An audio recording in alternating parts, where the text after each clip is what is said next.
बाबा के पास वतन में भोग लेकर के पहुंची। बाबा को जाने के साथ ही सभी भाई बहनों की याद बहुत बहुत जाकर के दी। ऐसे याद प्यार बाबा को देते हुए बाबा ने एक दृश्य दिखाया कि बहुत छोटे छोटे स्थान हैं, कोई छोटे से मंदिर दिखाई दे रहे हैं, कोई थोड़ा टूटे हैं, ऐसे वैरायटी प्रकार के स्थान थे। बाबा ने कहा कि बच्ची क्या देख रही है? तो मैंने कहा कि ये तो कोई मंदिर दिखाई देता है, कोई टूटा फूटा स्थान भी देख रहे हैं। फिर एकदम से बाबा ने मधुवन का, पांडव भवन का कमरा इमर्ज किया, चारों धाम इमर्ज किए। बाबा ने बहुत अच्छी बात सुनाई आज। बाबा ने कहा कि देखो बच्ची, कि बाबा के चारों स्थान पर भले साकार बाबा को अभी तो वे 50 साल से भी ऊपर हो गए, पर बाबा के स्थान अभी भी सर्व बच्चों को वो सकाश देने का, वाइब्रेशन देने का, शक्ति देने का यह स्थान कार्य कर रहे हैं। और बच्चे भी दूर बैठे अनुभव भी करते रहते हैं, भले अपने अपने स्थान पर हैं, पर फिर भी बाबा के कमरे का, बाबा के स्थान का अनुभव बच्चे अभी भी कर रहे हैं। उसी प्रकार बाबा ने दिखाया ये छोटे छोटे मंदिर जो थोड़े दिखाई दे रहे थे। बाबा ने कहा कि बाबा के स्थान का बहुत मूल्य है। उसी प्रकार बाबा के अन्य बच्चे भी, जैसे कि दादियाँ, बाबा ने कहा यह दादियाँ भी जिस स्थान पर बैठकर, जिस जगह बैठकर जो सर्व ब्राह्मण बच्चों की पालना की है, टोली खिलाई है, हर प्रकार की स्थूल सूक्ष्म पालना की है, तो बाबा ने कहा वह भी स्थान भी, उस जगह भी शक्ति भर जाती है। तो बाबा ने जो छोटे स्थान दिखाए, बाबा ने कहा कि इसी प्रकार, जिस प्रकार बाबा के जो बच्चे जिस स्थान पर भी रहते हैं, जहाँ भी रहते हैं, भले छोटी सी कुटिया भी क्यों ना हो, पर बाबा ने कहा कि उस स्थान पर भी आप बच्चों को ऐसी तपस्या करके ऐसे वाइब्रेशन बढ़ने हैं, क्योंकि वाइब्रेशन ही बहुत बड़ा कार्य करते हैं।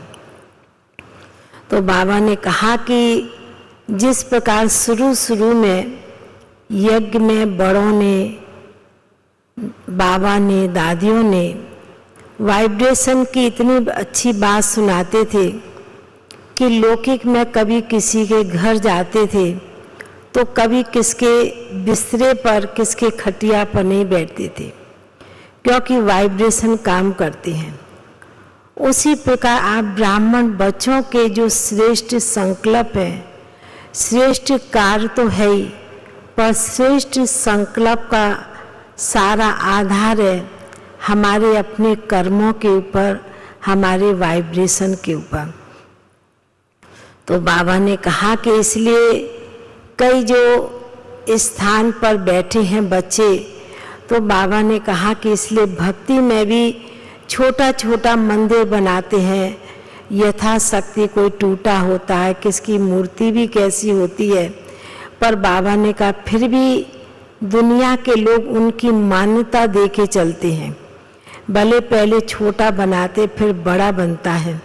तो बाबा ने कहा कि भक्ति में जो यादगार चला रहा वो व्यर्थ नहीं जाता है। जिस प्रकार भक्ति में जो मंदिरों की सीढ़ी भगत बच्चे चढ़ते हैं, उस सीढ़ी पर भी वो माथा टेक के चलते हैं, क्योंकि उसमें भी एक तो नंगे पांव चलते, कोई चप्पल पहन के नहीं चलता। बाबा ने कहा कि आप बच्चों के कदम में पदम होते हैं और दुनिया के भगत बच्चे भी चप्पल उतार के इन सीढ़ियों को मान्यता देते हैं, उनकी ऐसी श्रेष्ठ भावना होती है। तो बाबा ने कहा कि समय के अनुसार आप बच्चे भी जिस स्थान पर हैं, जहाँ भी हैं, उस स्थान को भी ऐसे ही श्रेष्ठ वाइब्रेशन बनाओ, जो कोई भी कहीं से भी आता है एक दूसरे को भी ऐसे वाइब्रेशन, जिस प्रकार व्यर्थ वाइब्रेशन आप बच्चों के नेगेटिव लोगों के कार्य करते हैं, तो आप बच्चों का काम है ही श्रेष्ठ वाइब्रेशन देना, सकाश देना समय के अनुसार। तो ऐसे कहते हुए बाबा ने कहा भक्ति में तो बड़े मंदिर भी बनाते हैं, छोटे छोटे भी बनाते हैं, पर उसका यादगार तो चला आता है। फिर ऐसे कहते बाबा के सन्मुख भोग रखा था, तो बाबा ने भी बड़े प्यार से स्नेह के साथ जिन भी आत्माओं की विशेष याद थी, उन आत्माओं को बाबा ने मर्ज किया। बाबा ने कहा कि देखो बच्ची, ये संगम के समय बाबा अपने बच्चों को ऐसे समय पर भी इमर्ज करके वतन में भोग स्वीकार कराते हैं, पर ऐसे समय में, ऐसी दुनिया में जो आत्माएं जा रही हैं, उनके परिवार वाले भी सोचते हैं क्या करें, कैसे करें। ऐसे समय पर तो कोई ब्राह्मणों को भी नहीं खिला पाते हैं, पर आप बच्चे तो बहुत ही श्रेष्ठ भाग्यशाली आत्मा हैं। तो फिर भी बाबा अपने बच्चों को वतन में इमर्ज करते हैं। तो ऐसे कहते, ऐसे दिखाते बाबा ने आज विशेष जिन आत्माओं के प्रति भोग था, तो बाबा ने जैसे कि एक एक कणा दाना बूंदी का बाबा ने उन बच्चों को जैसे कि मुख में डाला। बाबा ने कहा कि देखो साकार में भी बाप बच्चों को जब छुट्टी देते थे, विदाई देते थे, तो मुख मीठा करा के शक्ति भर के बाबा उन्हें विदाई देते हैं। तो बाबा भी जो आत्माओं के निमित्त भोग होता है, बाबा भी उन्हें बड़े प्यार से मधुवन का, बाबा के घर का भोग स्वीकार करा के उन्हें मर्ज कर देते हैं, अपने अपने स्थान पर भेज देते हैं। ऐसे कहते हुए बाबा ने सभी को मर्ज कर दिया और सभी बाबा के बच्चों को जो जहाँ भी बैठे हैं, जिस स्थान पर भी बैठे हैं, बाबा ने कहा सभी ब्राह्मण बच्चों की बाबा के पास बहुत ही स्नेह भरी याद पहुँचती रहती है। ऐसे कहते सभी के प्रति याद प्यार लेते हुए नीचे पहुँच गए। ओम शांति।